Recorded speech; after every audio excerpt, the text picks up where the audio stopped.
Alright, here we are, second project, the front building. This building here, this portion has to be jacked off the foundation, and the sill and the front board has to be replaced all the way around. Now this is all rotted. Originally they had put shingles on it, and what had happened is moisture got in behind the shingles and rotted it. Now last year I put this house wrap on, so it's kept it fairly dry, but the original is still all rotted. I got mostly blocked up now. I still got another couple days down the basement to do, but you can see the gap that I've created there where it's actually jacked off the foundation, that gap.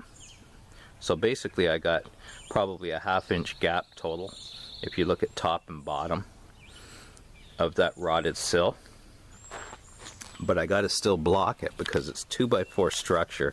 The ends of the joists were all rotted, and I could easily cut the rotted sill out now and do it, but I want to have it nice and structured in there so that once I do that, I can set the building down on the new sill and then take that faceboard off.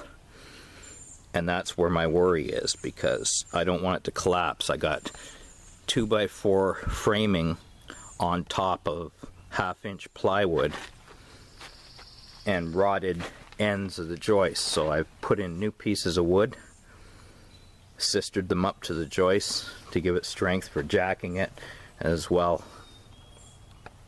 I've blocked it so that there'll be a solid 2 inches all the way around, so that when I do take that board off, 2 inches of the framing 2x4 will still be on solid wood, and hopefully it won't collapse enough to prevent me from getting the new piece in there, the new faceboard. Now this one's a little trickier because I don't have the joists running the same way, but I'm going to be running side pieces that I'm putting in inside. I'll show you that later. The difficult one, hello Boots, another stray cat. Well, not really stray, but kind of. Now you can see there where it's all been rotted out. This is the side that worries me because I can't get to it from inside. There's a double floor joist in the way that prevents me from reaching that outside. So I think what I'm going to have to do is just jack it up at that second floor joist and hope I get it enough and do it in several spots to support the weight of the building.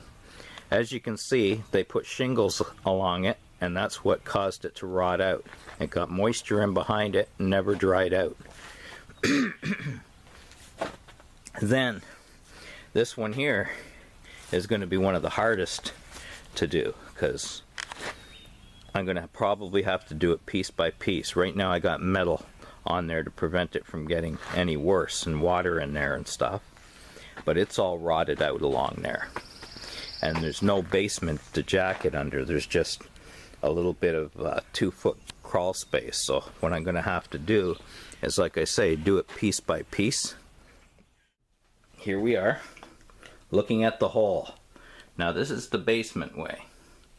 This is how you get down there. Now why he didn't do a full basement, I don't know. The cost to go an extra, 3 feet deep or whatever. He could have given him another case of beer or something like that, That's what happens when you get your relatives to do something, eh? I mean, his relatives were in the construction business.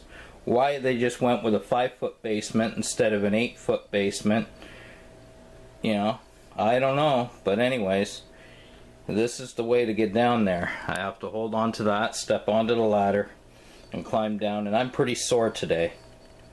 I've been overdoing it with the drill gun there. It takes a lot of stress on my hands, and I got carpal tunnel bad in both wrists. So I mean, today I got to take a break from it.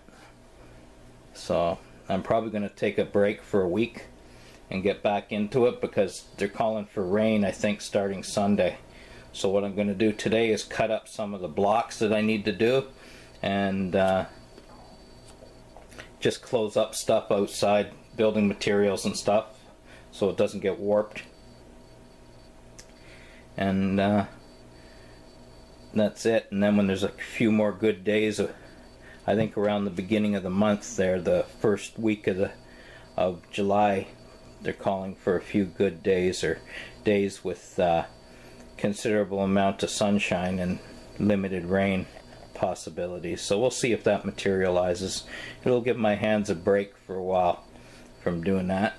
And now I'm going to go down and show you what I have done on it so far. Had a lot of rain, and it did get a lot of dampness through here because there is no coating on the wall whatsoever. So in the most, it's pretty dry. I usually keep that fan going, but I put that fan in here last fall, and by springtime the gearbox was burnt out of it, so it wouldn't oscillate anymore. Cheap Chinese crap. You know, the other fan lasted like 15 years before it died on me.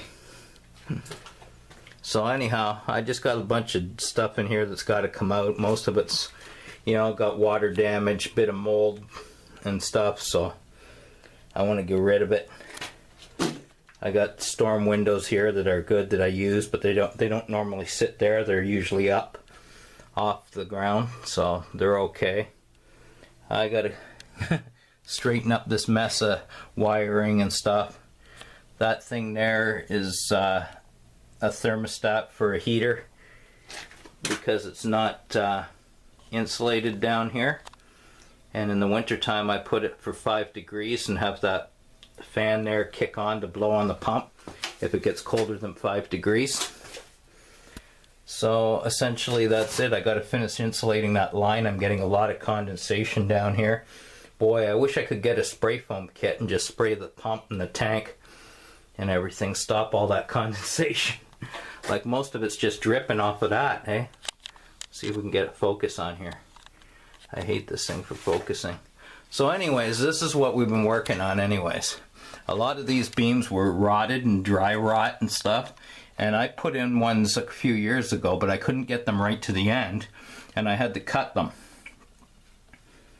because I couldn't get them full length down the hole or anything. So what I've done now, I had them originally just on a block of 2x4. So now I've jacked it up and put a piece of strapping under. And what that's done is that's given me the height that I need to cut the rotted sill out. You can see there's a gap there, more than enough, like all the way along. You'll see that there's lots of room to cut that rotted sill out. What I've done here though is I've blocked it and screwed it, and I'll be doing the same down there. And the reason for doing that is so that when I let this down on the new sill and I take that rotted faceboard off that's there, there's still going to be 2 inches all the way along of solid wood that the walls are resting on. Otherwise, you know, that's going to start to collapse and I'd really have a hard time. So that's all blocked up over there. That I did this week. What I have to do on here, on this side, is I got to put 16-inch centers. I got to put pieces going across and then block it like I did on the other one. Then I can jack it and block on top of this at every 16 inches to get that up off the side. Where I'm going to have problems is this side, because I can't get in there to do that, but I think it's close enough and supported enough, hopefully. What I can do is jack it and cut pieces of wood or whatever to go from floor right up to there in several spots and hold it up at these beams, because like right there you can see it's already off the foundation. Same with down this end. This end here had a lot of water damage all up in there. You can't see it, it's all painted brown, but it was all rotted because the condensation on the pipe So last year I put that pipe foam on there to stop it from sweating and dripping on there, and that solved that problem. But like I say, that piece of wood has all got to go, that sill's all got to go, and that's the project. What I've been doing this week is just putting in these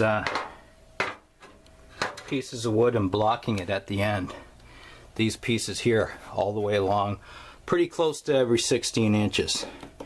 That way I had something to jack to and to sit the building on, because the joists run the opposite way.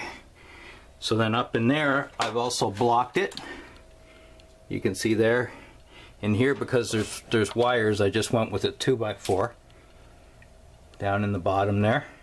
The top half is open where the wires come out of the wall, and it's blocked all the way around so that when I lay it down on the new sill, there's still going to be 2 inches of material.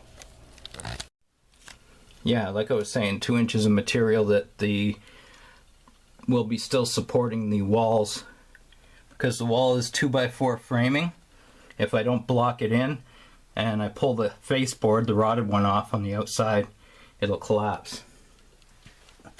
So what I've done is I put one single screw from the block right through into the rotted piece on each one of them. That's basically to support it, so when I take the rotted sill out, it doesn't collapse. Then I lower the building down on the new sill, take each one of those screws out, and then I take the face board off the outside, the rotted one, clean it up and put another one up, and I'll probably have to jack it a bit to get it back up in place. Over here, the corner one, I just went a bit sideways with it because I didn't want it completely blocking in that corner. This here is just my jacking contraption. As you can see, what I'm using is just a bottle jack. It's a 2-ton bottle jack and a piece of wood. So right now the foundation all along the front of the building, which is there, and this side of the building is all raised up anywhere from between 3/4 of an inch to 1/4 of an inch off the foundation.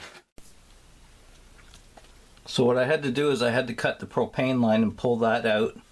The propane line, the cut is actually outside. I don't want any joins in here because this is an unheated basement, and the water pump, which is over here, it has a switch on it that sparks, so if there was ever a gas leak, I wouldn't know about it until the building blows up. So I'm not comfortable with propane on a level that I can't, or that I don't live on. So basically it's up in there, the hole, you know, that'll be replaced, a new one will come out, a new board will be in there, and then I'll drill the holes and run the line in and join it outside. I got all the fittings to do it. One of the problems I had getting these blocks up in there was the fact that the rotted wood had compressed down into it, so it had shrunken down in a bit, so it was hard to get them in. So you'll see there's a bit of goop on there. That's just lots of Venus schlippen. Venus schlippen is good for a lot of things. So there you go, some petroleum jelly. Put it on the top and bottom edge and then pound it in. And then shoot some screws into each side to hold it in place. Like I said, the whole idea of the inside structure is that it's only 2x4 framing, so there would be nothing to support it when I take the face board off, the rotted one. So that's my biggest worry, is the building dropping when that comes off. So now this will all support, along with the rotted one, enough that I can take that rotted sill out, put sill gasket in the new sill, and then lower the building down onto the new sill, and then remove the rotted faceboard from outside after I remove the single screw out of each one of those blocks. Okay, so we got that one side jacked up the best that I can do it. on the inside, and we're ready to start doing some preparations on the outside to get a shot at it. Here's the building. This is off the foundation now by probably a 1/2 inch to 3/4 of an inch. Over here I screwed this piece of wood there because I had that big chunk of spray foam in there blocking the hole. But as you can see, the sill is completely rotted out on this, so I won't have any problems removing this one. What I have to do is remove these patio stones, and I have to dig down because you can see that the blocks are below the soil level, and that's one of the reasons why it rotted. Over here you can see that the blocks are not even exposed. It's all rotted from being having the dirt on top of it there. Even though there was shingles on the outside of it, that just trapped moisture on the inside. So what I got to do is come back one level of these here little half patio stones, dig those up and dig it out enough that I can expose part of the foundation wall. It's going to rain off and on this week, so I'll just do a little bit here and there and get to it. But this is where I'm starting first because this is the worst one. This one's almost completely out already. So on the inside I do have pieces of wood back in there, but they're not pushed up in place because the sill's all rotted.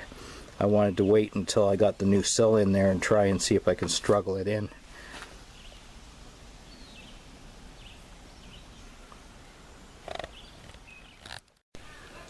So I've dug it down a bit just so that some of the block is exposed and the wood won't be below grade.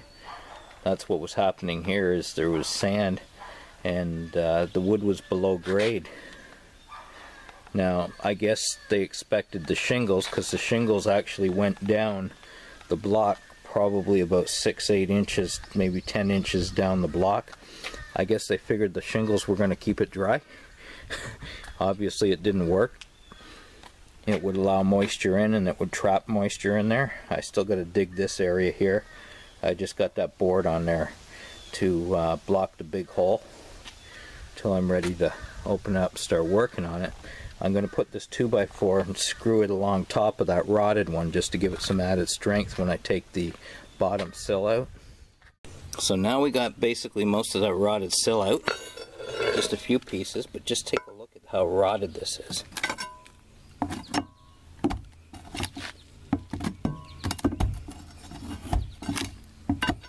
That's it.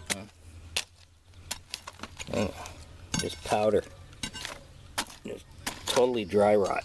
Yeah, there ain't nothing left of it. So, right now it's just a matter of cleaning up this mess. And then I got to cut out any nails that were in the concrete, because there was nails cemented in to hold the original plate. And then what I got to do is cut a new plate, and I got to put sill gasket in. This is just here to stop the upper board from collapsing, because there's no floor joists or anything there, if it decided it wanted to, because there's really nothing holding the wall other than the plate and the sheeting for the wall. We got all that out of there. We got it swept out. So now we're right through it. That wood that you see that's up under there is the new wood that I want to stand up in behind against that rotted piece. And that's the next thing I got to do. Now that I don't have a sill in there, I should be able to stand it up, pry it up, and then screw it to the existing one. Then we got to put the new sill in. I've cut the sill. It's pressure treated 2x4, so it should go in a little easier because it's not true 2x4 like the old one. What I did is put 6-inch sill gasket around it and stapled it at the sides. You don't want to staple it on the bottom, because if it's laying on the concrete, then water might be able to wick up through where the staples are. So you staple it on the sides and then slide it in. But before I slide it in, like I say, I got to go down there now and straighten up those pieces of wood and see if I can attach them temporarily inside. So this is just a temporary support at the next joist over, which is about 6 inches probably from the rotted one at the edge. As you can see, what I have here is cut 2x6. That's going to go back up against it, the inside blocking one. So I have all that rotted sill out of there. And then we have the original edge joist or face board. And the idea is to try to stand this up and somehow get a screw into it, attaching it up above to the rotted face board that's there. Then I can slide the new floor joist or the new sill in underneath it and then let everything down onto that. And then basically that's what I got to do all the way around. Once I get that all off and the new sill in all the way around, then what I have to do is move along to taking off the rotted face board, and then we'll have that backing still underneath to support the weight of the walls.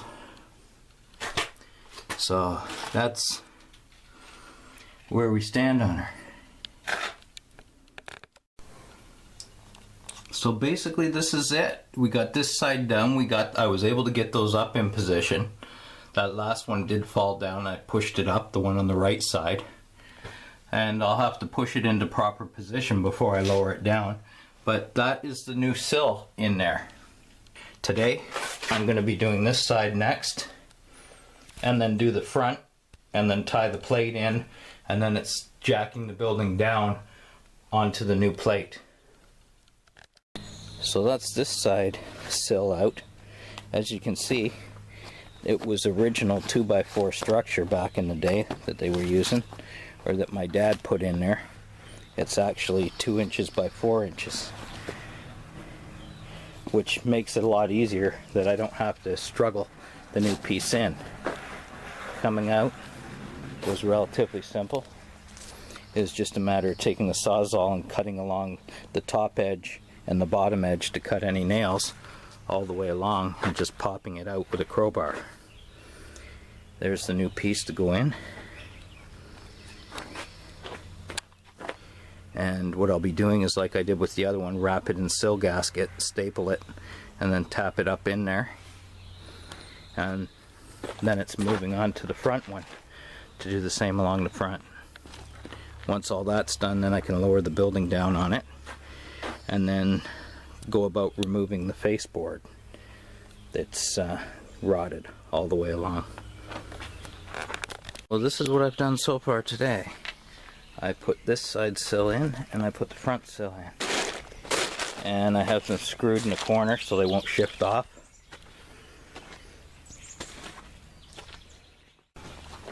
Okay, back on the building project. It's pretty hot and humid already today. We had a lot of rain yesterday, and it's going to be raining for the next 2 weeks, and very humid. So I wanted to get this one side done. And I got most of it off. I have to get up there with the Sawzall and cut what's the nails, because now that I got the boards in behind, I can't do it. I got to pry it out from the bottom, right? Cut the end ones, pry it out with a crowbar, and then go along the top just underneath the sheeting and cut any of the nails that stick through. Now this is the hardest side. This is that one side that has the two pieces that really aren't screwed to anything anymore. They're just standing up there straight, taking the weight load to some degree of the building. So most of the building is floating still. I lowered it down, and it's settled over a couple days, but it still hasn't completely settled in, which is good, because if I can avoid it, I don't want to have to jack it again. So it's a matter of cutting that and then measuring and putting in the new piece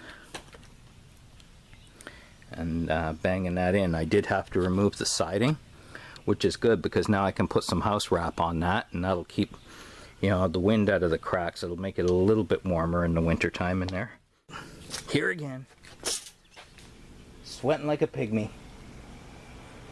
Yeah, but I got that side in. That side's done, and that's it for a few days. I still got a little more to do. What I've done is I put the green deck screws 3-inch on an angle into the new sill so that it can't shift. And I'll also be shooting them up into the flooring, up into the framing from the bottom side. Then I can tap that inside one close to that and shove 3-inch deck screws right through to pull the other one tight to that one. And that's going to give me 4 inches of pressure treated structure. And that's going to be nice. I still got to trim that sill gasket off because I don't want it catching water until I get around to putting the house wrap on it. This one here, it's going to need, that's the next one I got to tackle, is that one on this side. And then once that's done and that's all in place nicely with where I got to be, then I measure up for the front one and do the front one. The front one's probably going to be a little harder to pull off because there's spikes into each of the studs, but I'll do it once it's not too hot. Like I say, the worst of it's done anyways, which was jacking it and putting the new sill in. Now that the sill's in place, you know, this takes a little bit of time, but not nearly as much as doing the sill. Okay, that's it for now.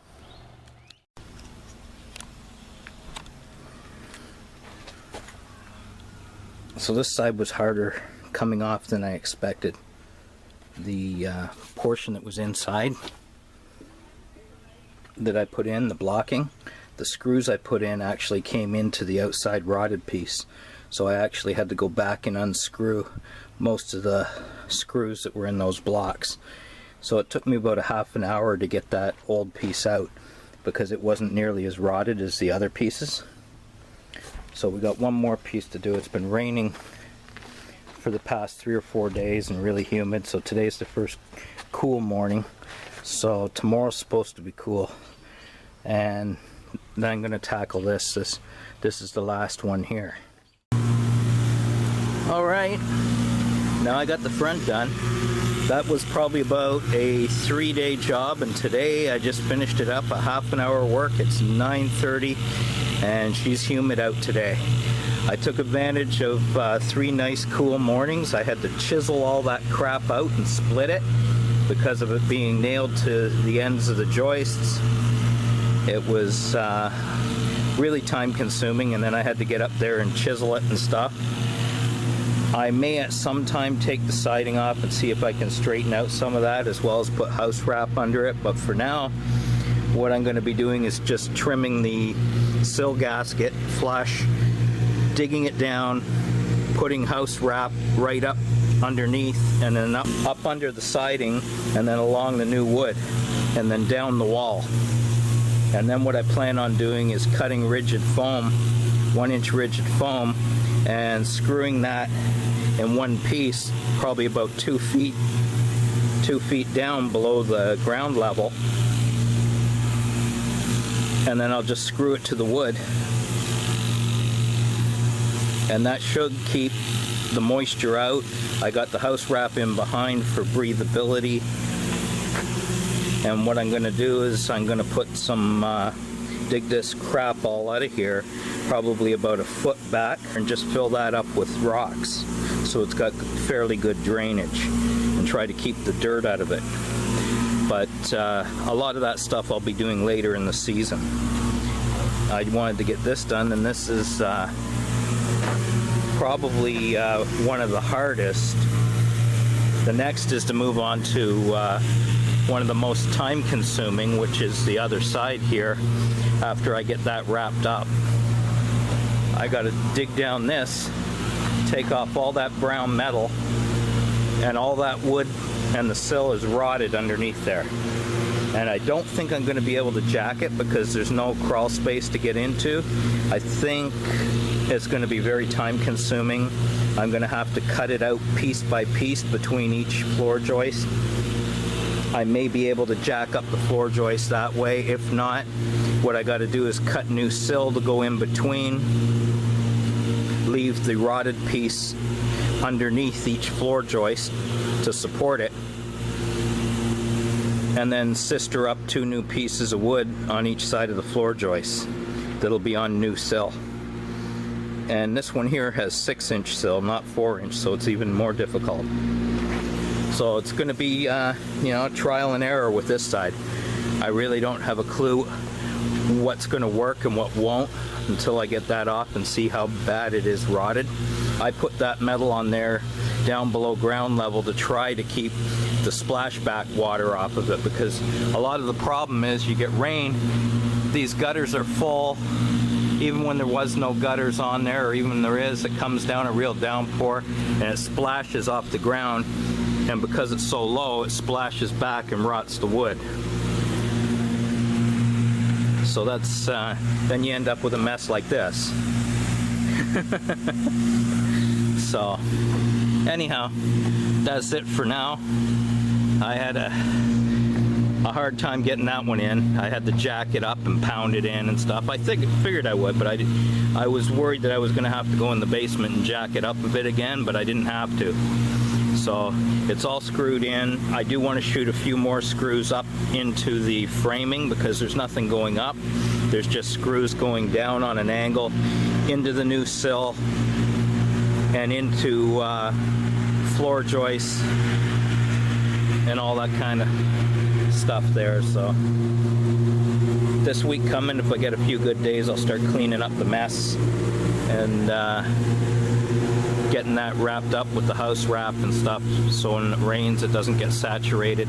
Dig it down and finish it, like I say, with foam board, rigid foam, and then I'll seal it all the way around so it can't leak.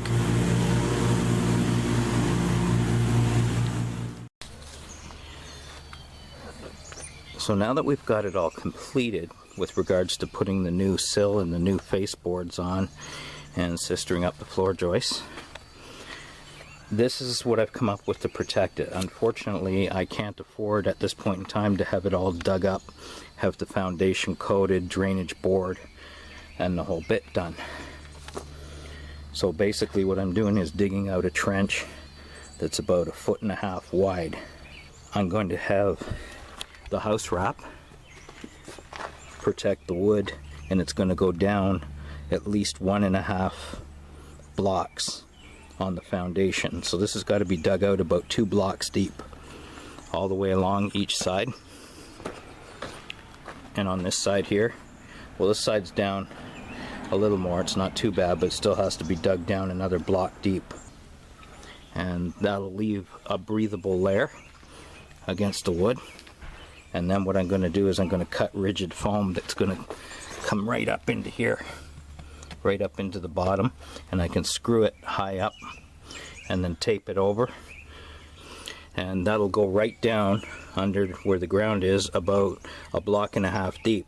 And then I can backfill it with just some rock down at the bottom, just clean rock and gravel, and I can bring the gravel up basically to about here, and that's going to drain anything away very quick. What I'll do is I'll put a layer of plastic inside before I put the final layer of gravel on.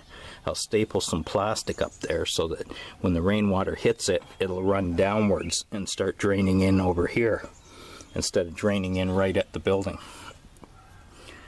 And basically that's just the solution I could come up with until I can afford to get it dug up, trenched, sealed, drainage board put on and done properly.